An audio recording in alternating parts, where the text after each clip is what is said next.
हमने प्रधानमंत्री आवास योजना ग्रामीण के लिए बजट अनुमान 16-17 में बजट आवंटन को 15,000 करोड़ की राशि से बढ़ाकर 17-18 में 23,000 करोड़ कर दिया है। हम 1 मई 2018 तक 100% ग्रामीण विद्युतीकरण का लक्ष्य प्राप्त करने के लिए अपने पथ पर अग्रसर हैं। 2017-18 में दीनदयाल उपाध्याय ग्राम ज्योति योजना के तहत 4,814 करोड़ के बढ़े हुए आवंटन का प्रस्ताव किया गया है।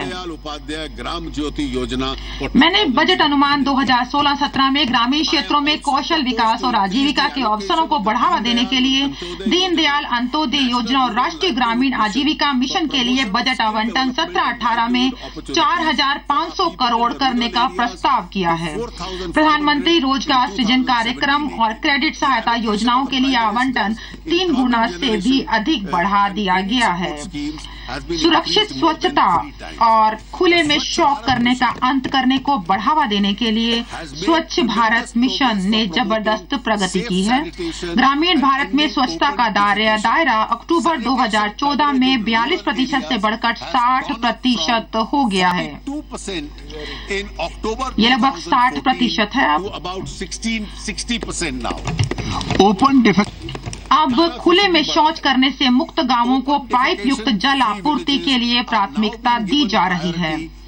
हमारा अगले 4 वर्षों में आर्सेनिक और फ्लोराइड प्रभावित 28,000 प्रवासियों को सुरक्षित पेयजल उपलब्ध कराने का प्रस्ताव है। यह राष्ट्रीय ग्रामीण पेयजल कार्यक्रम का उप मिशन होगा।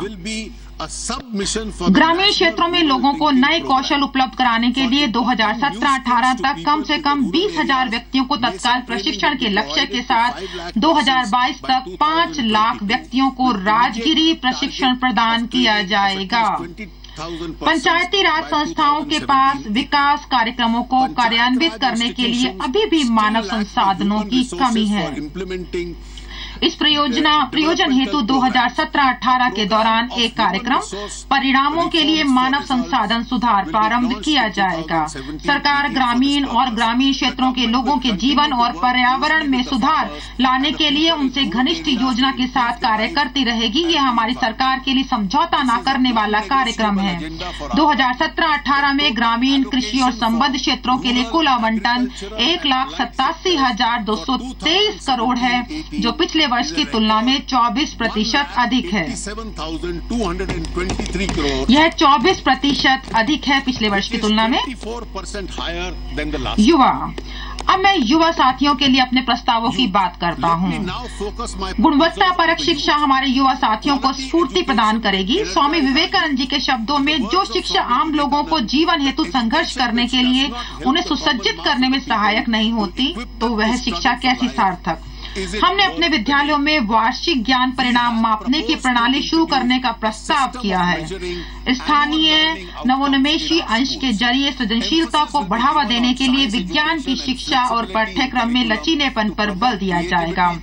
व्यापक पहुंच, लैंगिक समानता और गुणवत्ता में सुधार सुनिश्चित करने के लिए स्थानीय नवोन्मेष को प्रोत्साहित करने हेतु माध्यमिक शिक्षा के लिए निधि सृजित की जाएगी। इससे ICT समर्थित ज्ञान रूपांतरण शामिल होगा। ध्यान 3,489 शैक्षिक रूप से पिछड़े ब्लॉकों पर रहेगा। उच्च शिक्षा में हम विश्वविद्यालय अनुदान आयोग में सुधार आरंभ करेंगे। अच्छी गुणवत्ता वाली संस्थाओं को बेहतर प्रशासनिक और शैक्षणिक स्वायत्तता प्रदान करने में बनाया जाएगा। महाविद्यालयों की पहचान प्रत्यायन और रैंकिंग के आधार पर की जाएगी और उन्हें स्वायत्तता का दर्जा दिया जाएगा। परिणाम पर आधारित प्रत्यायन और क्रेडिट आधारित कार्यक्रमों के लिए एक संशोधित ढांचा तैयार किया जाएगा। हम सूचना प्रौद्योगिकी का प्रयोग करने और कम से कम 350 ऑनलाइन पाठ्यक्रमों वाले प्लेटफॉर्म स्वयं शुरू करने का प्रस्ताव करते हैं। यह विद्यार्थियों को सर्वोत्तम अध्यापक गणों द्वारा पढ़ाए गए पाठ्यक्रमों को आभासी रूप से उपस्थित होंगे। उच्च गुणवत्ता वाले पाठन संसाधनों तक पहुंच, वाद विवाद मंचों पर भागीदारी, परीक्षा देने और शैक्षणिक ग्रेड प्राप्त करने में समर्थ बनाएगा। स्वयं तक पहुंच को शिक्षा के लिए समर्पित डीटीएच चैनलों के साथ जोड़कर इसका विस्तार किया जाएगा। हम उच्च शिक्षण संस्थाओं में सभी प्रवेश परीक्षाओं आयोजित करने के लिए स्वायत्त और स्व संपोषित प्रमुख समीक्षा संगठन के रूप में एक राष्ट्रीय परीक्षा एजेंसी की स्थापना का प्रस्ताव करते हैं। यह सीबीएसई, एआईसीटीई और अन्य प्रमुख संस्थाओं को इन प्रशासनिक उत्तरदायित्वों से मुक्त कर देगी ताकि वे शैक्षिक कार्यों पर अधिक ध्यान दे सके। हमारे पास बहुत बड़ा जनसांख्यिकी फायदा है। अपने युवाओं की क्षमता को अधिकतम बढ़ाने के लिए जुलाई 2015 में स्किल इंडिया मिशन प्रारंभ किया गया था। प्रधानमंत्री कौशल केंद्रों को पहले ही 60 से ज्यादा जिलों में शुरू किया जा चुका है। हम अब देश भर में 600 से ज्यादा जिलों में इन केंद्रों का विस्तार करने का प्रस्ताव करते हैं। देश भर में 100 अंतर्राष्ट्रीय कौशल केंद्र स्थापित किए जाएंगे। ये केंद्र उन्नत प्रशिक्षण और विदेशी भाषाओं में भी पाठ्यक्रम पेश करेंगे। यह हमारे उन युवकों की सहायता करेंगे जो देश से बाहर नौकरी के अवसर तलाश रहे हैं। हम 2017-18 में 4,000 करोड़ रुपए की लागत से आजीविका संवर्धन हेतु कौशल अर्जन और ज्ञान जागरूकता कार्यक्रम संकल्प शुरू करने का भी प्रस्ताव करते हैं।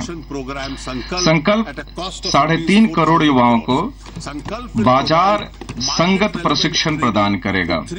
औद्योगिक मूल्यवर्धन हेतु कौशल सुदृढ़ीकरण का अगला चरण भी 2017-18 में 2,200 करोड़ रुपए खर्च करके शुरू किया जाएगा। स्ट्राइव का ध्यान औद्योगिक प्रशिक्षण संस्थानों आईटीआई में दिए जा रहे व्यावसायिक प्रशिक्षण की गुणवत्ता और बाजार संगतता में सुधार करने और उद्योग समूह दृष्टिकोण के जरिए प्रशिक्षु पाठ्यक्रमों के सुदृढ़ीकरण पर होगा। कपड़ा क्षेत्र में रोजगार सृजन का विशेष कार्यक्रम पहले ही शुरू किया जा चुका है। इसी तरह की स्कीम चमड़ा और फुटवियर उद्योग के लिए कार्यान्वित की जाएगी। पर्यटन बड़ा रोजगार सृजक है और इसका अर्थव्यवस्था पर गुणक प्रभाव पड़ता है। राज्यों की भागीदारी से विशेष प्रयोजन साधनों एसपीवी पर निर्भर रहते हुए 5 विशेष पर्यटन क्षेत्र स्थापित किए जाएंगे। पूरे विश्व में अतुल्य भारत 2.0 अभियान शुरू किया जाएगा।